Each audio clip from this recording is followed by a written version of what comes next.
The scent of cedar and rain-soaked earth was the first thing she'd fallen in love with. It clung to the old wood of the house, a perfume of solitude that had promised safety. Lena breathed it in from the porch, watching her daughters chase fireflies in the deepening twilight. The dark green silk of her dress was cool against her skin, a whisper of a life she used to have. In the distance, the mountains folded into each other, ancient and silent guardians. Here, she was just a freelance designer. Here, she was just a mother. Hannah and Yumi, identical in their light pink dresses, their laughter like tiny bells in the vast quiet, were 6 years old. 6 years of a life lived in the shadow of a ghost. She had built a world for them, a fortress of normalcy brick by painful brick. This house, this forgotten sanctuary in the heart of the Japanese countryside, was supposed to be the final wall of that fortress. A place he had abandoned, a memory she was reclaiming. She had the key he'd given her an eternity ago, a heavy, ornate piece of brass. A key to a place you can disappear, he'd said. She never thought she'd have to use it. The sound started as a low hum, a vibration felt more than heard. It was wrong. It didn't belong to the cicadas or the wind in the pines. It was the sound of an engine, impossibly smooth, impossibly expensive, chewing up the gravel of the hidden driveway. Lena's blood went cold. Her hand tightened on the wooden railing, the weathered grain digging into her palm. There was only one person who had ever come to this house in a car that sounded like tearing silk. She called to the girls, her voice tight but even. Hannah, Yumi. Inside now. They ran to her, their faces bright with the thrill of the chase, oblivious. She herded them through the sliding door just as the headlights cut through the dusk, twin beams of blinding white that swept across the porch. A long, black car, polished to a mirror sheen, slid to a halt. The engine died, plunging the clearing back into an unnerving silence. The driver's door opened. A man emerged, a silhouette against the dying light. He moved with a liquid economy that was unnervingly familiar. The suit was Tom Ford, charcoal gray, tailored so precisely it looked less like clothing and more like a second skin. As he stepped into the soft glow of the porch light, she saw the details. The stark white shirt, the platinum glint of a watch at his wrist, the way the collar was unbuttoned just enough to reveal the black tendrils of ink curling over his clavicle. Rio. He hadn't changed. Or rather, he had been distilled. The faint softness she remembered around his eyes was gone, carved away, leaving something colder, harder. He looked at the house, his expression unreadable, a mask of polished stone. Then his eyes found her, standing in the doorway. There was a flicker, a brief, sharp intake of breath that was the only sign of his shock. 6 years vanished. The space between them crackled with the weight of everything unsaid, everything that had been severed so cleanly she'd thought she might bleed out from the wound of it. He took a step forward, his expensive leather shoes silent on the stone path. Lena, he said. Her name was a ruin in his mouth. And that was when she made the mistake of stepping aside. He saw them. Standing just behind her legs, clutching the fabric of her dress, were 2 small girls with wide, curious eyes. His eyes. The same obsidian dark, the same slight almond shape. 2 pairs of them, staring up at the formidable stranger who had just stolen the sound from the world. Rio froze. It was not a human stillness. It was the absolute, predatory calm of a snake before it strikes. His gaze dropped from her face to the 2 identical faces at her knees. He looked at their hair, a beautiful chaos of curls that was all hers. He looked at their eyes, a perfect echo of his own. The mask didn't crack, but something underneath it shattered. The silence stretched, thin and brittle. She could feel his mind working, calculating the years, the months, the impossibilities. Who are they? His voice was a rasp, low and dangerous. They're my daughters, Lena said, her own voice betraying nothing. She put a protective hand on each of their heads. Hannah. Yumi. He took another step, his presence filling the porch, sucking the air from her lungs. He smelled of bergamot and smoke, a scent that dragged her back through time with brutal force. He knelt, not taking his eyes off the girls. He moved slowly, deliberately, as if approaching a pair of wild, unpredictable animals. Hannah, ever the braver of the two, tilted her head. "Are you a friend of Mommy's?" she asked. The question seemed to physically strike him. For a split second, the control wavered, and raw, unidentifiable emotion flooded his features. He didn't answer. He couldn't. His gaze lifted back to Lena, and the accusation in them was a physical blow. "You never told me." It wasn't a question. It was a judgment. "You never gave me the chance." She shot back, the old anger, the deep, buried hurt, flaring to life. "You disappeared, Rio. No call, no letter. Nothing. You fell off the face of the earth. It was necessary, was it?" She laughed, a bitter, sharp sound. "Was it necessary to leave me wondering if you were dead or alive? I mourned you. I held a funeral for you in my head." He rose to his full height, towering over her. The coldness was back, a shield of ice. "This house is private. It is not a place for children." "It was the only place I could think of," she said, her voice dropping, the fight draining out of her. "The key you gave me, you said if I ever needed to disappear." His jaw tightened. Disappear from what? Before she could answer, another sound sliced through the night. The crunch of tires on gravel. But this sound was different. Heavier. A truck, maybe, or a large sedan. Rio's head snapped toward the driveway, his entire body coiling like a spring. His hand went to the inside of his jacket, a gesture so smooth and practiced it was almost invisible. A second pair of headlights appeared, harsher, brighter. A black sedan, nondescript and menacing, rolled to a stop behind his car, blocking the only way out. Doors opened. 4 men got out. They were not dressed in tailored suits. They were dressed for violence. Rio didn't hesitate. He moved with a speed that was terrifying. One arm swept Lena and the girls back into the house, slamming the heavy wooden door shut. The bolt slid home with a deafening thud. He was at the window, peering through a slit in the blinds, his body a study in lethal focus. "Get them away from the windows," he commanded, his voice stripped of all emotion, leaving only surgical precision. "Now." Lena's heart hammered against her ribs.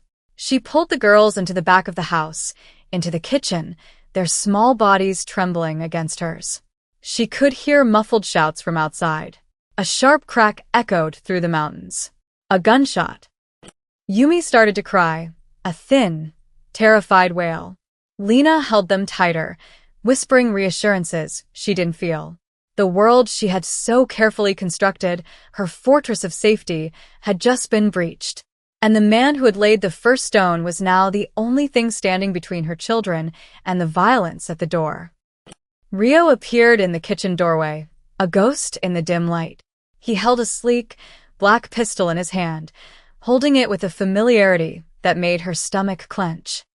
"No one is leaving," he said, and his eyes, dark and absolute, locked onto hers. "You wanted to disappear, Lena. You just brought your children to the one place in the world where that is no longer an option." The house was no longer a sanctuary. It was a cage. Rio moved through it with a quiet, predatory grace, checking every lock, drawing every blind. He was a stranger. The gentle artist who had sketched her profile by the river, the man who had whispered poetry against her skin, was gone. In his place was this creature of shadow and steel, the head of the Ishikawa clan. A man she had only heard rumors about, a man she had told herself wasn't the Rio she knew. She had been a fool. The girls were asleep, finally cried out, tucked into the bed in the spare room. Lena found Rio in the main living area, staring out a sliver of a window at the darkness. The men were still out there. They hadn't tried to storm the house. They were waiting. "Who are they?" she asked, her voice low. "A problem," he answered, not looking at her. "Men who work for a man named Kudo. He believes my territory, my family, should belong to him. And he followed you here? To this place. This place was supposed to be clean." Unknown, he finally turned, and the frustration radiating from him was a palpable force. No one knew about this house. Not my lieutenants, not my brother. Only you. The accusation hung in the air between them. I didn't lead them here, Rio. I've been here for 3 months. No one followed me. I was running from something else entirely. Something small, pathetic. Compared to this, she wrapped her arms around herself. A man from a client's office who wouldn't take no for an answer. It got scary. I panicked. I remembered the key. He studied her, his gaze intense, searching for the lie. He found none. The tension in his shoulders eased, but only slightly. It doesn't matter how they found it. They know it exists. They know I'm here, he paused, his eyes flicking toward the hallway where the girls were sleeping. And now they know I am not alone. The weight of that sentence settled over her, heavy and suffocating. The girls were a complication, a liability. In his world, they were leverage. Why did you leave? The question slipped out, a raw nerve exposed. The real reason. He was silent for a long time, the only sound the chirping of the crickets outside, oblivious to the human drama within the wooden walls. My father was dying, he said finally, his voice flat. Control of the clan was unstable. There were factions. Kudos was one of them. They were looking for a weakness, any weakness, to prevent my succession. He finally met her eyes, and she saw a flicker of the man she once knew, a deep, haunting pain. You were my weakness, Lena. A foreign woman. An artist. Someone outside the life. They would have used you to break me. They would have hurt you to prove I was unfit to lead. So I cut you out, like a surgeon removing a cancer. It was the only way I could guarantee your safety. The confession was brutal in its simplicity. He hadn't stopped loving her. He had amputated her from his life to save her. You could have told me, she whispered, the words catching in her throat. And you would have argued. You would have told me you were strong enough, that we could fight them together. He gave a short, mirthless laugh. You would have been wrong. And you would have paid the price for my sentimentality. I couldn't allow that. He looked away, toward the fire that now burned low in the hearth. I never knew about the children. If I had, he trailed off, shaking his head. The shame was rolling off him in waves. It was the shame of a man who prided himself on control, on knowing everything, who had just discovered the most important detail of his life 6 years too late. He had failed to protect them because he hadn't even known they existed. A floorboard creaked upstairs. A small cough. Both their heads snapped up. The shared, parental instinct was a strange, invisible thread suddenly binding them together. He was the first to move, taking the stairs 2 at a time. Lena followed, her heart in her throat. He was already in the room when she got there. Yumi was sitting up in bed, her face flushed. I had a bad dream, she mumbled, her voice thick with sleep. Rio stood frozen in the doorway, the gun still tucked into his waistband, a terrifying contradiction in this room of soft blankets and sleeping children. He looked utterly lost. He could command 100 soldiers, face down men with knives and guns, but he had no idea what to do with a little girl who'd had a nightmare. Lena went to the bed, stroking Yumi's hair. It's okay, sweetie. It was just a dream. Mommy's here. Yumi's eyes found Rio in the doorway. Who is he? She asked, her fear of the dream momentarily forgotten. Lena looked at Rio, a silent challenge. What are we going to do? He seemed to understand. He took a slow breath, and the lethal edge around him softened. Just for a moment. He walked to the bed and knelt, so his eyes were level with his daughter's. My name is Rio, he said, his voice softer than she had heard it in years. I'm an old friend of your mother's. Yumi seemed to accept this. She lay back down, her eyes fluttering shut. Rio stayed there, kneeling by the bed, his large, scarred hand hovering just above her head, not quite daring to touch. He was watching her breathe, his face a complex mask of awe and agony. It was the first moment of tenderness she had seen from him, so small and involuntary it was almost deniable. But she saw it. He was seeing not a liability, but a daughter. His daughter. Suddenly, a sharp, metallic clang echoed from downstairs. A rock hitting a windowpane. Rio was on his feet in an instant, the tenderness vanishing, replaced by cold fury. He motioned for her to stay, his finger to his lips, and slipped out of the room. Lena's mind raced. They couldn't stay here. They were fish in a barrel. She crept to the window, peering through the smallest of gaps. One of the men was walking back to the car, laughing. It was a taunt, a message. We're still here. We can touch you whenever we want. She went downstairs. Rio was by the front door, his back to her. There's a root cellar, she said, her voice barely a whisper. The entrance is hidden under the rug in the pantry. It has a tunnel. It leads out to the old well, 100 yards into the woods. He turned slowly, his eyes narrowed. How do you know that? The girls and I play hide and seek. We've explored every inch of this house. She had made this place her own in ways he never had. She had learned its secrets. Your plan is to wait for an opening and fight your way out. You'll be outnumbered. They'll be expecting it. They won't be expecting us to vanish from inside a locked house. He stared at her, a new respect dawning in his eyes. He had seen her as a civilian, a victim. Now he was seeing a strategist, a survivor. They'll hear us moving the rug, opening the door. Not if you give them something else to listen to, she countered. She nodded toward the expensive audio system in the corner. Turn it on. Music. Loud. This was it. The moment she stopped being a bystander in his war. She could have hidden upstairs, prayed he would handle it. Instead, she had offered him a weapon. She had chosen to stay, to fight alongside him. Not for him, but for their children. He gave a single sharp nod. The decision was made. He walked over to the stereo, his movements precise. As the first notes of a loud, orchestral piece filled the house, a jarring, dramatic score for their escape, he paused. He looked back at her, his expression grim. Stay close to me, he ordered. It wasn't a request. It was a promise, a claim. In the middle of the swelling music, under the threat of death, it was the first time since he'd returned that they felt like they were on the same side. The air in the root cellar was cold and damp, thick with the smell of earth and stone. It was a cramped, claustrophobic space, but it was safe. For now. Above them, the symphony raged on, a bizarre camouflage for their silence. Rio had barricaded the heavy cellar door from the inside with an old iron bar. He sat on a wooden crate, the pistol resting on his thigh, listening. Every creak of the old house above them made his muscles tense. Lena held the girls, one tucked under each arm. They had woken up, confused and scared by the loud music and the sudden flight into darkness.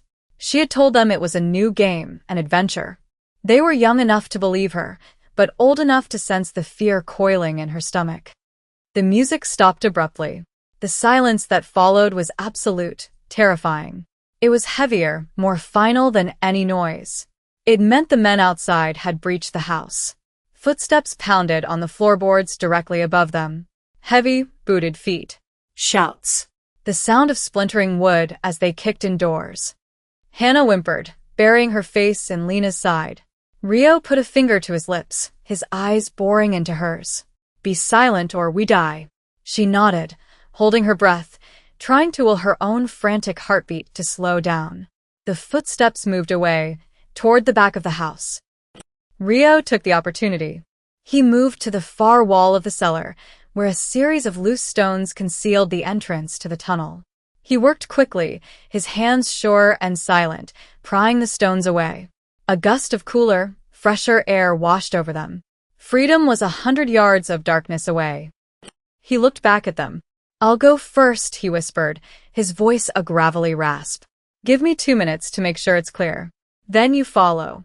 Lena, you bring Hannah. I will come back for Yumi. No. Lena whispered back, her voice firm. We all go together. I can carry one. You carry the other. We don't separate. He was about to argue, the ingrained command of his position rising to the surface. But he looked at her face, the fierce, unyielding set of her jaw, and he relented. In this small, dark space, his authority meant nothing. They were just two parents trying to save their children. He nodded. The escape was a nightmare of darkness and fear. The tunnel was narrow, the ground uneven. Rio went first, a child in one arm, his gun in his free hand. Lena followed, clutching Hannah's small body to her chest. Hannah was trembling, but silent. She was her mother's daughter, a survivor in the making. Twice, Rio stopped, listening to the sounds from the woods above. The second time, they heard voices, dangerously close to the old well that marked the tunnel's exit. They waited in the suffocating dark, the seconds stretching into eternities. Finally, the voices moved on. Rio gave the signal, and they scrambled the last few feet, emerging into the cold night air behind a thicket of overgrown bushes. The house was visible through the trees, every light now blazing. Figures moved in the windows. They had been lucky. Rio led them deeper into the woods, moving with a certainty that told her he had walked these mountains 1,000 times. They didn't stop until they reached a small, dilapidated hunting cabin she had never known existed. It was little more than a single room with a wood stove and 2 cots, but it was shelter. Inside, he lit a single lantern, the golden light pushing back the shadows. He was bleeding. A long, shallow gash ran along his forearm, staining the sleeve of his expensive shirt. A piece of glass from a window he'd broken to create a distraction. "Let me see," she said, her voice soft. She found a dusty first aid kit under one of the cots. Her hands were steady as she cleaned the wound, her touch gentle but professional. He sat perfectly still, watching her, his expression unreadable. His skin was warm under her fingers. It had been so long. "You're good at this," he murmured, his voice low. "You learn to handle scrapes and cuts when you have 2 6-year-olds who think they can fly." Their eyes met over the bandage she was wrapping around his arm. The proximity, the shared danger, the quiet intimacy of the act, it all combined into a current that flowed between them, powerful and undeniable. His gaze dropped to her mouth. She could feel his breath on her cheek. "Lena," he said, and the way he said her name was different now. It wasn't a ruin. It was a prayer. A new sound cut the night. The buzz of a phone. Rio pulled his from his pocket. A text message. He read it, and all the warmth fled his face, leaving behind a chilling, murderous rage. He held the phone out for her to see. It was a picture. A small, pink dress, identical to the ones the girls had been wearing, lying on the porch of the main house. A single, perfect red rose was placed on the chest. The message below, it was simple. "We know what you have. We will be back for them." The threat was no longer about territory. It was no longer about him. It was about their daughters. The enemy had made it personal. "They didn't see the girls," Lena said, her voice shaking. "They couldn't have. They just saw the dresses I left drying on the line." "It doesn't matter what they saw," Rio snarled, his voice a low growl. "It matters what they believe. Kudo thinks he's found my leverage. He thinks he can control me through them." He stood up, pacing the small cabin like a caged tiger. "He will not stop." That was the moment Lena crossed a line she could never uncross. The fear was a cold, hard knot in her stomach, but something else was colder, harder, a mother's rage. The ordinary world, with its mundane stalkers and professional deadlines, was a distant memory. That woman was gone. "Then we have to stop him first," she said, her voice devoid of fear, filled with a grim certainty that startled them both. "You can't just run, and you can't just hide them. He'll find them eventually. You have to end this." Rio stopped pacing. He stared at her, seeing the steel in her spine, the ice in her eyes. It was a reflection of the ruthlessness he saw in the mirror every day. "To end it requires a war," he said quietly. "It will be bloody. My children's lives are on the line," she replied, her voice dropping to a whisper. "I don't care about the blood." She was no longer just a woman he had to protect. She was an ally, a co-conspirator. He walked over to her, his shadow swallowing her in the lantern light. He cupped her face in his hands, his thumbs gently stroking her cheekbones. His touch was a brand. "I told myself that leaving you was a sacrifice," he murmured, his voice thick with a dangerous honesty. "That it was for your own good. I was lying. It was cowardice. I was afraid of what you would make me feel, what you would make me choose. I was afraid of being human. His eyes searched hers, filled with 6 years of regret. I came back to that house to hide from the world I rule. And I found the only part of it that ever mattered. It wasn't a declaration of love. It was something far more potent. A confession. An admission of a truth so profound it reshaped the world around them. Before she could process it, his head lowered, and his lips met hers. The kiss was not gentle. It was a clash of desperation and relief, of anger and longing, a sealing of a pact written in fear and blood. It was the moment they both stopped running from the past and turned to face the war that was coming. The moment she truly became part of his world. And she knew, with terrifying certainty, that she would never be able to leave it again. The war began not with a bang, but with a whisper. Rio's phone was a conduit to his empire, and he used it with surgical precision. Calls were made, orders given in low, clipped tones. Men were moved like chess pieces across the vast board of Tokyo's underworld. Lena watched, a silent observer in the eye of the storm. She saw the mask of the clan leader slide perfectly into place. He was calculating, ruthless, and utterly in control. Their sanctuary was a sterile, high-tech apartment in Shinjuku that smelled of glass cleaner and new leather.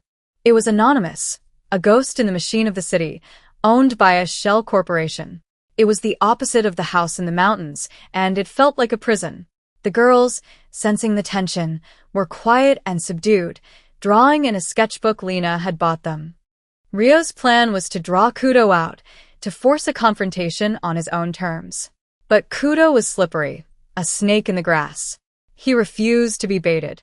Instead, he escalated. Another message arrived, this one more chilling than the last. It was a photograph of her mother, walking her dog in a park in Chicago. The metadata was still attached. It had been taken 2 hours ago. The floor dropped out from under Lena's world. The threat had crossed an ocean. It had reached into her old life, the one she thought was safe, and wrapped its tendrils around her family. He's not just trying to kill you, she said, her voice hollow as she stared at the picture. He's trying to erase you. Your past, your future. Rio's face was a mask of cold fury. He took the phone from her hand, his knuckles white. This ends. Tonight. He began to gather his weapons, laying them out on the polished granite of the kitchen island. À pistole, à combat knif, spar magazine. He was preparing to go out and meet the violence head-on. He was preparing to leave her and the children here, guarded by 2 of his most trusted men who stood like statues by the door. She was to be protected. Sidelined. But Lena's mind was racing, fueled by terror and adrenaline.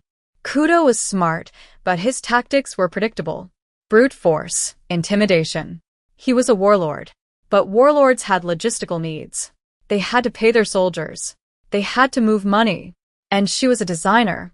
She spent her life creating and dissecting systems of information. Wait, she said. He paused, sliding a magazine into the pistol with a decisive click. He didn't look at her. There is nothing for you to do, Lena. Stay here. Keep them safe. You're going to fight his army, she said, walking toward him. But you don't have to. You can cut the head off the snake without walking into its nest. Where does he keep his money? Rio finally looked at her, a flicker of surprise in his eyes. Offshore accounts. Digital currency. It's untraceable. Nothing is untraceable, she countered, her voice gaining strength. It just looks that way. He has a public face, right? A legitimate business he uses as a front. Rio nodded slowly. A series of high-end hostess clubs in Ginza. And those clubs have websites. They have booking systems. They process payments. She grabbed her laptop from the counter. Her fingers flew across the keyboard. She wasn't a hacker, not by trade. But she understood design, architecture, and where developers cut corners to save time. She knew how to look for the cracks. He's arrogant.